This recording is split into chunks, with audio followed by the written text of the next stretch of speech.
AP మాజీ ముఖ్యమంత్రి Jaganmohan Reddy MLA బాలకృష్ణపై చేసిన వ్యాఖ్యలకు నిరసనగా హిందూపురంలో టీడీపీ శ్రేణులు భగ్గుమన్నాయి.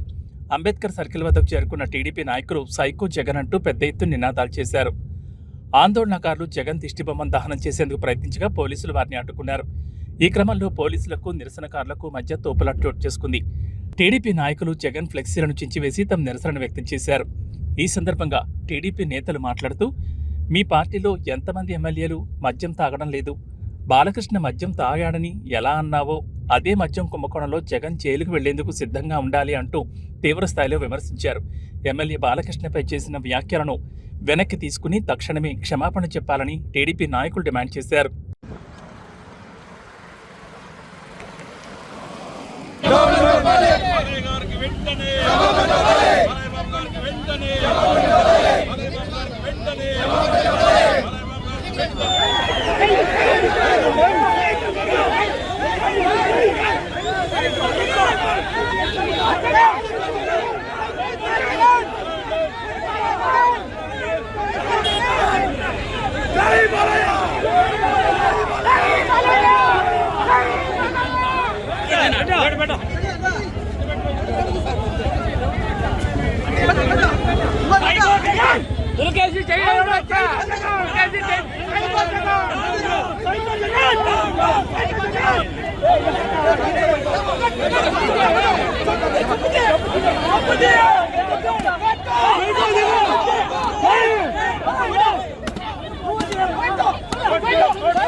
మాజీ ముఖ్యమంత్రి సైకో జగన్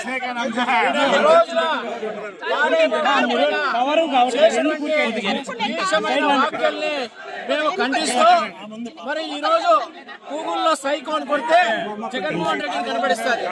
సైకో అంటే పిల్లవాడిని అడిగినా కూడా అదే జగన్మోహన్ రెడ్డి అంటారు. అటువంటి సైకోకి వారి పేరు పర్యాయపదమే జగన్. ఇలాంటి సందర్భంలో ఆయన మా బాలయ్య బాబు గారి నుంచి తాగొచ్చి మాట్లాడతారని అంటున్నారు. అంటే పచ్చగా ఉన్న లోకమంతా పచ్చగా ఉన్నట్లా ఈయన మద్యం కుంభకోణంలో ఇరుక్కుపోయినాడు కాబట్టి ఎప్పుడు కూడా మద్యం కుంభకోణంలో ఎప్పుడు లోపలికి పోదా తెలియదు కాబట్టి ఆ మద్యం కుంభకోణంలో ఉన్నటువంటి ఈ జగన్మోహన్ రెడ్డి మరి తాగొచ్చి మాట్లాడుతుంటారు. అంటే నీ మనసులో అంతా తాగుడు, వ్యసనాలు ఇటువంటి ఆలోచన ఉంది. మా బాలయ్య బాబు గారి వ్యక్తిత్వం తెలియక మాట్లాడుతున్నాం. ఆయన ఆధ్యాత్మిక చింతనతో క్రమశిక్షణతో నడిచినటువంటి వ్యక్తి బాలయ్య బాబు గురించి ఈ రాష్ట్రంలో కాదు ప్రపంచంలో నలుగున్న తెలుగు వారందరికీ ఆయన వ్యక్తిత్వం ఎటువంటిదో, ఆయన నడవంటి ఎటువంటిదో అందరికీ తెలుసు. క్రమశిక్షణ జీవన విధానం, ఆధ్యాత్మిక చింతన కలిగిన మహా భక్తులు లాంటి నందమూరి బాలయ్య బాబు గారు అసెంబ్లీని పవిత్రంగా భావించే వ్యక్తి బాలయ్య బాబు గారు. మహిళల్ని గౌరవించే బాలయ్య గారు తాగొచ్చారా ఎలా అంటావు, నోటు క్వశ్చన్ మాట్లాడతావా, తస్మాత్ జాగ్రత్త. ఇవాళ అభిమానుల ఆగ్రహం చూస్తున్నావు.